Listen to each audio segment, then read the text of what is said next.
नमस्कार, स्वागत है आपका हिंदखोज के इस अमेजिंग होने वाले सेशन में। थंबनेल देख के आपको पता लग ही गया होगा कि मैं आज आपको पढ़ाने वाला हूं प्रेजेंट इंडेफिनिट टेंस के बारे में, जिसे आप सिंपल प्रेजेंट टेंस भी बोलते हो। आपने थंबनेल देख के यही सोचा होगा कि सर आज इतना आसान सा टॉपिक पढ़ाएंगे, तो जी नहीं, बिल्कुल नहीं। हमारा फोकस रहेगा वही कॉम्पिटिटिव एग्जाम्स। इसलिए बहुत सारे अननोन फैक्ट्स हैं इस टेंस के बारे में जो आज तक आपको बताए नहीं गए हैं। स्टार्टिंग टू द एंड बने रहिएगा, बहुत कुछ सीखने को मिलेगा। तो आइए स्टार्ट करते हैं। रोज नए तरीके से वीडियो के जरिए अंग्रेजी सीखने के लिए हिंदखोज चैनल को सब्सक्राइब करें और बेल आइकन पर क्लिक करें।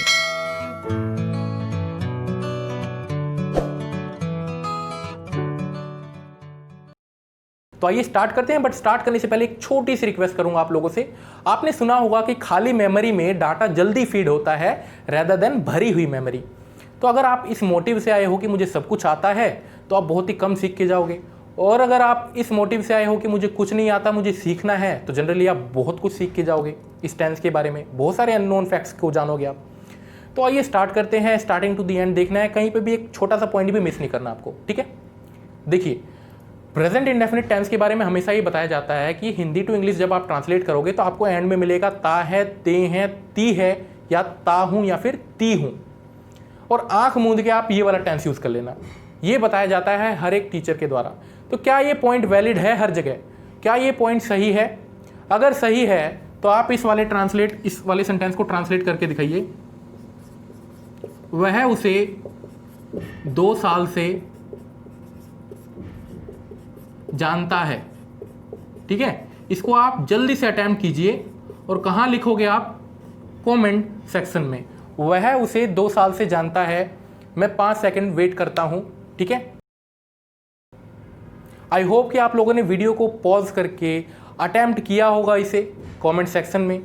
देखिए, अगर इसे कोई ता है एंड में देख के प्रेजेंट इंडेफिनिट समझने की भूल करता है तो वो बहुत ही बड़ी मिस्टेक कर रहा है। रीज़न ये है कि यहाँ पे आपका पॉइंट ऑफ टाइम है।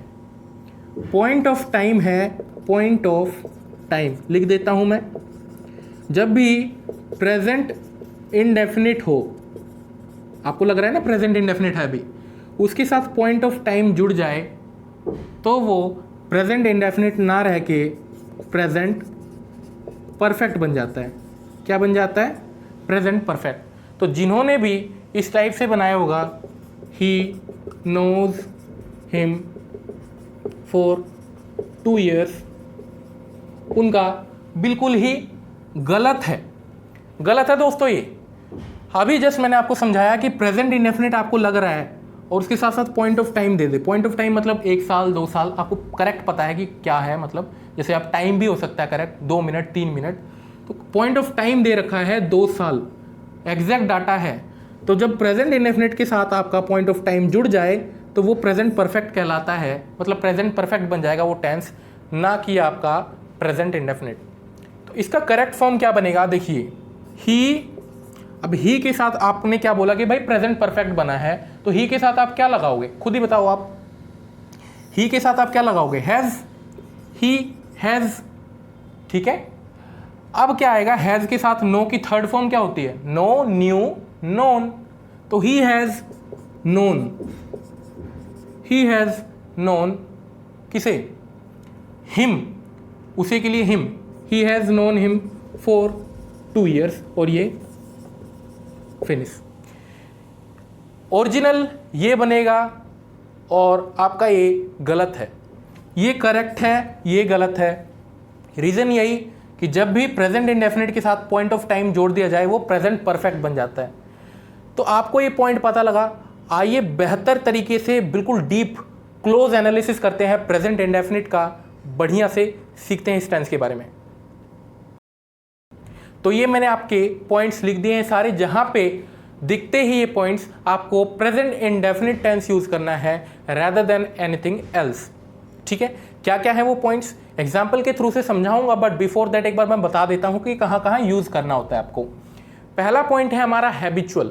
हैबिचुअल मतलब आप जो चीज रोज करते हो, रोज, है ना, जो आपके हैबिट में हो वो चीज। जैसे आप रोज गाना नहीं गाते, नहीं गाना भी आपकी हैबिट में है कि भाई आपकी हैबिट में है कि नहीं करते आप, या कोई आप चीज़ रोज़ करते हो, फॉर एग्जांपल खाना खाना, जिम, एक्सरसाइज करना, वो भी आपके हैबिट में है। तो आपको इस टेंस की जो इजीली पहचान है ना, वो इन वर्ड्स के थ्रू से आपको इजीली पता लग जाएंगी। हाउ टू आइडेंटिफाई, कैसे पता लगेगा कि भाई कहाँ पे क्या यूज़ करना है। तो इस टेंस को जनरली पहचान करने की यही सारे तरीके हैं कि डेली का यूज़ होगा, डेली, डेली मतलब रोज़। मैंने यही कहा कि जब भी हैबिचुअल कोई चीज़ होगी आप उसे रोज़ करना चाहोगे या फिर कभी नहीं करना चाहोगे। तो डेली हो सकता है, ऑलवेज हो सकता है, हमेशा, ठीक है, ऑफन, प्राय, सेल्डम, कभी नहीं। मैंने कहा ना कि कभी नहीं वाला भी आपके हैबिट में आएगा। जैसे मैं कभी भी बर्गर नहीं खाता हूँ, मैं कभी भी बर्गर नहीं खाता हूँ, तो वो भी आपके हैबिट में है कि आप बर्गर नहीं पसंद करते। तो सेल्डम का तो आपने सुना होगा, बार्किंग डॉग सेल्डम बाइट्स, ठीक है, जो गरजते हैं वो बरसते नहीं, ठीक है, जो कुत्ते भौंकते हैं वो काटते नहीं है कभी, ये आपने सुना होगा। समटाइम्स, कभी कभी, आप कहते हो ना मैं कभी कभी पिज्ज़ा बर्गर खा लेता हूँ। नॉर्मली, आमतौर पे, जनरली, ये भी आमतौर पे, यूजुअली, यूजुअली मतलब आमतौर पे ही कह सकते हो। Usually I do not take tea, मैं नहीं लेता tea, but I will take today, आज पी लूँगा भाई। ओकेजनली, मौके पे, मतलब कभी कभी मौके पे, ठीक है। नेवर, कभी नहीं, I never eat fast food, मैं कभी भी बाहर का जंक फूड या फास्ट फूड नहीं खाता हूँ। तो ये तो आपको पता लगे कि वो ये वर्ड्स हैं जो कि आपको हिंट करेंगे कि आपको हमेशा प्रेजेंट इंडेफिनिट ही यूज़ करना है। याद कर लीजिए, अभी एग्जाम्पल्स के साथ करवाऊंगा, तब आपको आंसर्स देने हैं, मिस नहीं करना, ठीक है। आप आंसर्स दोगे फटाफट, कोई भी बच्चा वहाँ पे मिस नहीं करेगा। तो हैबिचुअल का तो पता चल गया, जो आपकी हैबिट में रोज है वो हैबिचुअल, और पहचानोगे इन वर्ड्स के थ्रू से, ठीक है। अब आता है यूनिवर्सल फैक्ट या फिर परमानेंट नेचर क्या होता है। जैसे मैं कहता हूँ 2 और 2 4 होते हैं, 2 and 2 make 4, तो आपने प्रेजेंट इंडेफिनिट टेंस यूज किया, क्यों? यूनिवर्सल फैक्ट है, सबको पता है। तो जो भी यूनिवर्सल फैक्ट हो या फिर परमानेंट नेचर हो, ठीक है, परमानेंट नेचर आपको पता है ना, 2 और 2 4 ही होंगे, वो चेंज नहीं हो जाएंगे, 6 नहीं हो जाएंगे। तो परमानेंट नेचर हो या फिर यूनिवर्सल फैक्ट की बात हो, जैसे the earth revolves around the sun, revolves, S या ई एस का यूज़ किया है मैंने, प्रेजेंट इंडेफिनिट बनाया है, ठीक है, क्योंकि वो यूनिवर्सल फैक्ट है और परमानेंट नेचर है कि भाई पृथ्वी घूमेगी सूर्य के चारों ओर, परमानेंट नेचर है। तो 2 तो पॉइंट आपको पता चल गए कि हैबिचुअल कोई भी बात हो तो आपको प्रेजेंट इंडेफिनिट टेंस का यूज़ करना होता है, ठीक है। दूसरा पॉइंट ये पता चला कि यूनिवर्सल फैक्ट को शो करने के लिए भी प्रेजेंट इंडेफिनिट का टेंस यूज़ करना होता है आपको। अब नए पॉइंट्स आपके पास ये आए होंगे, 3rd और 4th, बट बिफोर मिटाने वाला हूँ, ये आप नोट कर लो एक बार। How to identify daily, always, often, seldom, sometimes, normally, usually, generally, occasionally और नेवर, ये पॉइंट्स आप नोट कर लो। आई होप कि आपने वीडियो को पॉज करके नोट किया होगा, ठीक है। 2 जगह और यूज करते हैं इस टेंस को, हिस्टोरिकल प्रेजेंट के लिए और फ्यूचर अरेंजमेंट के लिए। पहले मैं समझा देता हूं आपको फ्यूचर अरेंजमेंट, फिर आता हूं इस पे, ठीक है। तो फ्यूचर अरेंजमेंट क्या है, जैसे आप कहते हो, जनरली आप फ्यूचर अरेंजमेंट के लिए फ्यूचर जो है फ्यूचर टेंस भी यूज कर सकते हो, बट इसका भी इस्तेमाल कर लिया जाता है। फॉर एग्जाम्पल, जैसे आपको ये बनाना हो, प्रधानमंत्री कल आएंगे, ठीक है। तो आप क्या कह सकते हो, आप जनरली ऐसे भी बोल सकते हो, the prime minister will come tomorrow, ठीक है, विल कम टुमारो, ये तो एक फ्यूचर के इस्तेमाल से बन गया। इस टेंस का भी इस्तेमाल किया जा सकता है प्रेजेंट इंडेफिनिट का, सेम इस सेंटेंस को ट्रांसलेट करने के लिए, ठीक है। तो कैसे करोगे आप, देखिए, द पीएम, प्राइम मिनिस्टर को पीएम लिख देता हूं मैं, द पीएम अराइव्स टुमारो, ठीक है, द पीएम अराइव्स टुमारो, आप इस टाइम से भी फ्रेम कर सकते हो, जो कि आपको पता है, निश्चित है कि वो बंदा कल आने वाला है, फ्यूचर अरेंजमेंट है, वो अरेंजमेंट है ना कि कल आएगा, अरेंज किया हुआ है कि कल आएंगे वो। तो द पीएम अराइव्स टुमारो आप इस टाइप से भी बना सकते हो, ठीक है। इसमें कोई रेस्ट्रिक्शन नहीं है कि आप फ्यूचर यूज करो कि ये वाला यूज करो, लेकिन कंडीशन ये है कि अरेंजमेंट होना चाहिए, फ्यूचर का कोई अरेंजमेंट होना चाहिए। आपको पता है कि कल ही आएंगे प्राइम मिनिस्टर, फिक्स सही डेट, चेंज नहीं होने वाली, तो वहाँ पे आप फ्यूचर का टेंस यूज ना करके आप ये भी यूज कर सकते हो, वो भी सही है, ये भी सही है। The PM will come tomorrow ये भी सही है और ये भी सही है। आइए स्टार्ट करते हैं हिस्टोरिकल प्रेजेंट वाले इस पॉइंट को, समझते हैं कि ये क्या है, इसके आने से कैसे प्रेजेंट इंडेफिनिट यूज़ होगा हमेशा। देखिए, स्टार्ट करने से पहले एक छोटा सा एग्जांपल दूंगा। आप मान के चलिए आपने कोई मूवी देखी, लेट से महाभारत आपने देख ली, अभी आपके दोस्त ने वो वाली मूवी नहीं देखी, अगले दिन वो मूवी देख रहा होता है और आप पहुंच जाते हो उसके घर पे, ठीक है। उसका इंटरेस्ट खराब करने के लिए आप पहले ही बता देते हो कि इस मूवी में क्या होने वाला है। लेट से आप कहते हो कि अब अर्जुन भीष्म पर बाण चलाएगा या मारेगा, इस टाइप से आप बोल देते हो, ठीक है। और उसका इंटरेस्ट आपने खराब कर दिया। तो आपने देखिए, जनरली तो अगर मैं बात करूं तो ये भी एक फ्यूचर अरेंजमेंट है कि भाई फिक्स है कि फ्यूचर में ये वाला होने वाला ये पार्ट कि उसको कोई मारेगा। लेकिन एक बात इसमें ध्यान दीजिएगा, ये चीज़ जो है ना वो हिस्टोरिकल है। हिस्टोरिकल कैसे? महाभारत पास्ट में हो चुका है, उस चीज़ को आप अभी प्रेजेंट कर रहे हो, ठीक है, अभी प्रेजेंट फॉर्म में उसे प्रेजेंट कर रहे हो। दैट्स वाई ये हिस्टोरिकल प्रेजेंट एक स्पेशल कैटेगरी हमने बना दी, ठीक है। और यहाँ पे भी प्रेजेंट इंडेफिनिट का यूज़ करना पड़ेगा आपको, इसलिए आप क्या बोलोगे, नाउ अर्जुन बाण चलाएगा, भले ही फ्यूचर हो लेकिन still you will be using your present form. Generally ऐसा कुछ नहीं है कि आप फ्यूचर यूज़ नहीं कर सकते, यूज़ कर सकते हो, इस टाइप से भी बनाया जा सकता है। इसका फ़ायदा आपको तब मिलेगा जब आपके कॉम्पिटिटिव एग्जाम्स में ये आएगा और आप सोचोगे कि इन्होंने फ्यूचर की बात को प्रेजेंट इंडेफिनिट में लिख रखा है और आप मार्क करके आ जाओगे कि ये सेंटेंस गलत है और आपका क्वेश्चन वहाँ पे गलत हो जाएगा। तो आपको सारे तरीके पता होने चाहिए कि किस टाइप से सेंटेंस फॉर्म हो सकते हैं। तो नाउ अर्जुन सूट्स, SEIS लगा दो, प्रेजेंट इंडेफिनिट बन गया। Now Arjun shoots arrow at Bhishma, और ये खत्म था ना, इजी। तो ये 4 पॉइंट थे जहां पे आपको हमेशा ये चारों पॉइंट जहां पे मिल जाए आपको प्रेजेंट इंडेफिनिट टेंस यूज करना होता है। ये पॉइंट आपको समझ आ गया। अब बात कर लेते हैं वो वाला पॉइंट जो कि आपको मैंने स्टार्टिंग ऑफ दी वीडियो में बताया था, पॉइंट ऑफ टाइम क्या होता है। देखिए, ठीक है, पॉइंट ऑफ टाइम को समझने से पहले 2-3 चीज़ और बता देता हूं मैं, चलो आपको। एक होता है पॉइंट ऑफ टाइम। क्या होता है? पॉइंट ऑफ टाइम,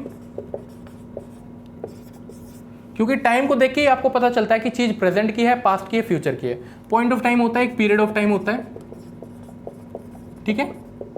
इसकी ज्यादा जानकारी के लिए अलग से एक वीडियो बना दूंगा, अभी के लिए बस इतना ही समझिए आप। एक्सप्रेशन ऑफ टाइम, ठीक है, expression of time. Point of time, जैसे पॉइंट एक स्पेशल एक पॉइंट दे देंगे कि भाई 2 बजे, 3 बजे, 3 घंटे, 4 घंटे, 5 घंटे, 1 साल, 2 साल, 3 साल, 6 साल, एक फिक्स टाइम है। पीरियड ऑफ टाइम क्या होता है? पीरियड समझ रहे हो? 2 बजे से 4 बजे तक, 6 बजे से 7 बजे तक, मतलब संडे से मंडे तक, ये एक पीरियड है, एक फिक्स पीरियड है इसके बीच में। एक्सप्रेशन ऑफ टाइम क्या होता है? जैसे मैंने कहा कि पॉइंट ऑफ टाइम में जब एक्सप्रेस कर दे उसको, और जैसे 2 बजे, तो 2 बजे तो आपका पॉइंट ऑफ टाइम हो गया, लेकिन सुबह 2 बजे, यानी 2 बजे को आपने एक्सप्रेस कर दिया कि सुबह का कि शाम का, तो वो एक्सप्रेशन ऑफ टाइम हो गया, यानी कि सुबह 2 बजे, ठीक है। तो पॉइंट ऑफ टाइम जब भी आ जाए ना प्रेजेंट इंडेफिनिट के साथ, जब पॉइंट ऑफ टाइम आपको दिख जाए तो वो प्रेजेंट इंडेफिनिट बन के क्या बन जाता है? प्रेजेंट परफेक्ट बन जाता है। क्या बन जाता है? प्रेजेंट परफेक्ट टेंस बन जाता है। और वहां पे अगर आप प्रेजेंट इंडेफिनिट यूज करोगे तो आपको वो टेंस गलत हो जाएगा, गलत माना जाएगा। फॉर एग्जाम्पल, जैसे मैंने आपको बताया था अभी कि वह उसे 2 साल से जानता है। एक बार दोबारा करवा देता हूं, ठीक है।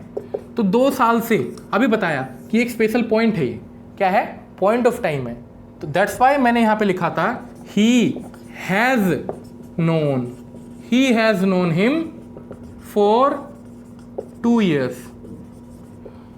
सिंस और फॉर की ये कहानी मैं बताऊंगा आपको नेक्स्ट पार्ट में कि कहां पे सिंस आता है, कहां पे फॉर आता है। बड़े कंफ्यूज होते हो आप लोग कि सिंस लगाना है कि फॉर लगाना है, तो ये कंफ्यूजन भी दूर कर दूंगा नेक्स्ट पार्ट में। मैंने कहा था आप लोगों को मैं प्रैक्टिस भी करवाऊंगा at the end of the video. Start करने से पहले मैं आप लोगों से रिक्वेस्ट करूंगा, आपको लगता है कि सर ने बहुत कुछ सिखाया है हमें, तो लाइक कीजिएगा वीडियो को, ठीक है। बहुत खुशी मिलती है मेरे को लाइक्स देख के, मेरे को मोटिवेशन मिलता है कि आप लोगों के लिए ऐसी वीडियोस और लाई जानी चाहिए, ठीक है। तो ये 3 सेंटेंस है जो पढ़ाया है उन्हीं में से है, कुछ भी बाहर से नहीं है। आप खुद बताइए कि यहाँ पे पॉइंट ऑफ टाइम है कि 2002, 2003 एक परफेक्ट टाइम बता दिया गया है, उसके बाद भी मैंने प्रेजेंट इंडेफिनिट यूज कर दिया। क्या ये सेंटेंस सही है? नहीं है ना सही? गलत है ये सेंटेंस। क्या होगा यहाँ पे, प्रेजेंट परफेक्ट बनेगा, क्योंकि अभी बताया था आपको कि जब भी आपका प्रेजेंट इंडेफिनिट टेंस हो उसमें साथ के साथ आपको पॉइंट ऑफ टाइम मिल जाए तो प्रेजेंट इंडेफिनिट बन के प्रेजेंट परफेक्ट बन जाता है। तो ही हैज़ ऑन्ड हो जाएगा, ही हैज़ ऑन्ड, ये वाला ऑन्स की जगह ही हैज़ ऑन्ड, और ये करेक्ट है इसके बाद, he has owned this house since 2002, और ये सही है। ठीक है, इसको अभी करते हैं, ये भी गलत है, इसको अभी करते हैं, बट स्टार्ट करने से पहले यहाँ पे आते हैं एक बार थर्ड पॉइंट पे। I went to market daily, मैंने अभी आपको सिखाया था, पहले तो ये बताइए सही है गलत है, गलत है ये वाला टेंस, ये जो सेंटेंस बना रखा है मैंने गलत यूज़ कर रखा है टेंस मैंने। रीज़न ये है कि मैंने यहाँ पे डेली देखा, अब मैंने कहा था जब भी आपको डेली मिल जाए तो प्रेजेंट इंडेफिनिट होता है, याद कीजिए लिखवाए थे वर्ड्स मैंने। तो डेली जब दिख गया तो यहाँ पे वेंट आने का क्या मतलब है, यहाँ पे गो आएगा ना, गो आएगा, सही हो गया, खत्म। अब आते हैं यहाँ पे we are hearing the bell, we are hearing the bell, hear का हियरिंग नहीं बनेगा यहाँ पे, समझ रहे हो कैसे। इस चीज को ज्यादा क्लियर करने के लिए आपको मैं बताऊंगा नेक्स्ट पार्ट में जब मैं बात करूंगा प्रेजेंट कंटिन्यूअस टेंस की, कि उसके अननोन फैक्ट्स क्या है।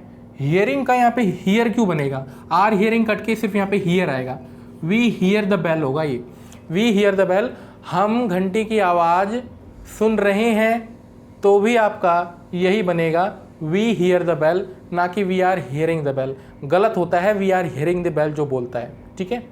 तो क्यों नहीं बनेगा हियरिंग का, मतलब हियरिंग यूज़ क्यों नहीं होगा, हियर कैसे लिखा मैंने, इसको जानने के लिए नेक्स्ट पार्ट का इंतजार कीजिए, जल्द ही अपलोड हो जाएगा नेक्स्ट पार्ट में, ठीक है।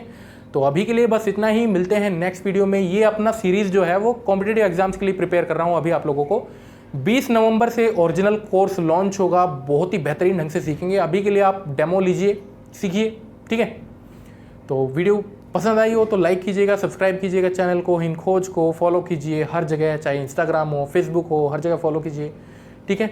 मिलते हैं नेक्स्ट वीडियो में, अभी के लिए बस इतना ही, धन्यवाद, थैंक यू।